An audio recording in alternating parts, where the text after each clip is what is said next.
semua, Assalamualaikum warahmatullahi wabarakatuh. Salam sejahtera bagi kita semua. Salam, Om Swastiastu, Namo Buddhaya, salam kebajikan. Kami dari kelompok 4 RBL Fisika Dasar 2A TPB 7B yang beranggotakan Muslimah Dirayati dari Teknik Biomedis, Muhammad Raka Prayoga dari Teknik Elektro, Veronica BR Siregar dari Teknik Biomedis, Jennifer Jela Margaret BR Siadari dari Teknik Biomedis, Rizky Silviana Putri dari Teknik Biomedis, dan Dina Putri Riyandi dari Teknik Fisika.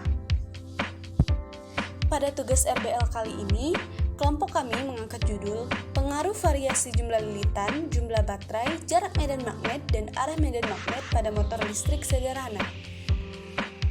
Ternyata RBL itu berpeluang sebagai solusi revitalisasi dan keterhubungan pengajar, penelitian, dan pengertian.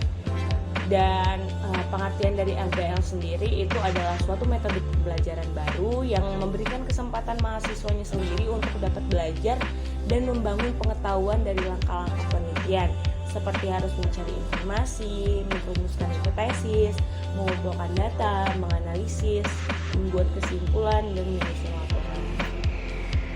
Gaya Lorentz adalah gaya yang timbul akibat adanya arus listrik dalam suatu medan magnet. Jadi, jika kita memiliki suatu benda konduktor yang berada di dalam medan magnet, kemudian kita aliri benda tersebut dengan arus listrik, maka akan timbul suatu gaya yang mampu menggerakkan benda tersebut. Berikut merupakan rumus dari gaya Lorentz. Pengertian motor listrik. Motor listrik adalah sebuah perangkat elektromagnetis yang mengubah energi listrik menjadi energi mekanik. Energi mekanik ini juga digunakan untuk misalnya memutar impeller, pompa, fan atau blower, dan menggerakkan kompresor, mengangkut bahan, dan lain-lain. Alat dan bahan mengenai percobaan kali ini. Yang pertama, kawat tembaga yang memiliki tebal 1,5 mm, 3 buah lilitan, 5 lilitan, 10 lilitan, dan 15 lilitan. Tang, gunting, 2 buah baterai 1,5 volt, isolasi hitam, baterai kotak 9 volt, magnet, dan kardus.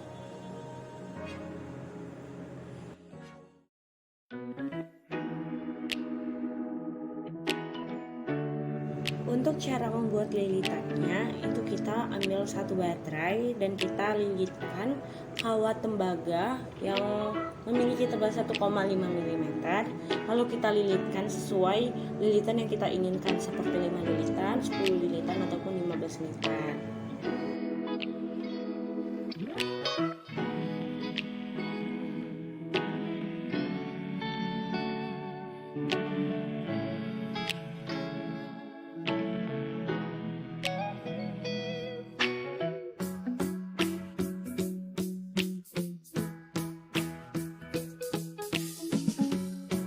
Untuk langkah pembuatannya sendiri, potonglah kardus menjadi ukuran 15x20 cm, lalu buatlah kumparan dengan 3 variasi lilitan yang berbeda menggunakan kawat tembaga, 5 lilitan, 10 lilitan, dan 15 lilitan.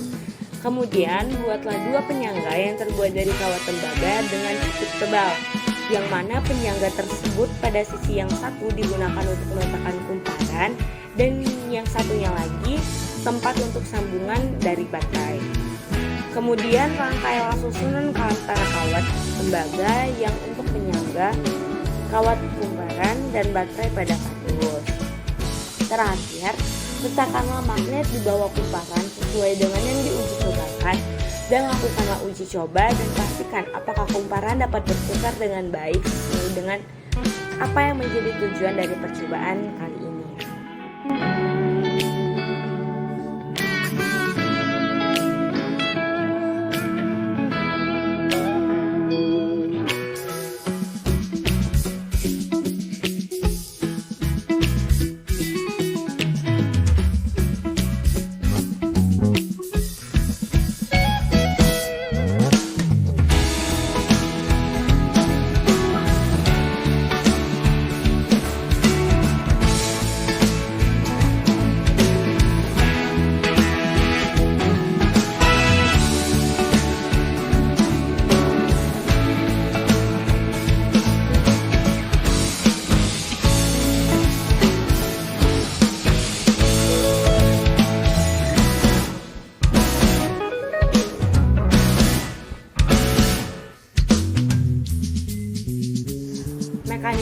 kerja motor listrik sederhana. Yang pertama, itu arus listrik yang berada dalam medan magnet akan memberikan gaya. Yang kedua, jika kawat berarus dibengkokkan menjadi sebuah lingkaran, maka kedua sisi lingkaran, yaitu pada sudut kanan medan magnet, akan mendapatkan gaya pada arah yang berlawanan. Yang ketiga, pasangan gaya yang terbentuk akan menghasilkan tenaga putar untuk memutar kumparan. Yang keempat, loop pada setiap dinamo berfungsi memberikan tenaga putaran yang lebih seragam dan medan magnetnya dihasilkan oleh susunan elektromagnetik yang disebut kumparan medan.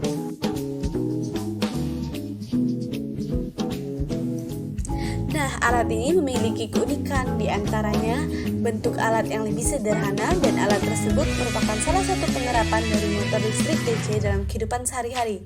Dan juga alat dan bahan yang digunakan berasal dari barang-barang yang mudah ditemukan di sekitar kita sehingga mudah untuk dibuat, dan dari segi harga juga terjangkau karena bahan pun simpel dan mudah juga untuk dicari. Ciptaan manusia tidak ada yang sempurna, begitupun dengan alat percobaan kami kali ini yang masih memiliki beberapa kelemahan. Di antaranya, ketebalan kawat tembaga yang digunakan untuk kumparan dan juga yang sebagai penyangga masih terbilang cukup tebal, sehingga hal tersebut mempengaruhi terhadap perputaran dari kumparan itu sendiri.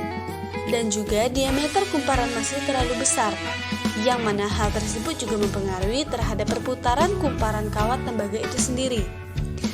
Kemudian, magnet yang digunakan dalam percobaan pun masih terbilang kurang maksimal karena medan magnet yang dihasilkan masih kurang, sehingga hal tersebut juga mempengaruhi terhadap perputaran dari kumparan. Alat yang digunakan dan dibuat saat ini hanyalah alat sementara, belum permanen dan bisa terbilang versi mininya.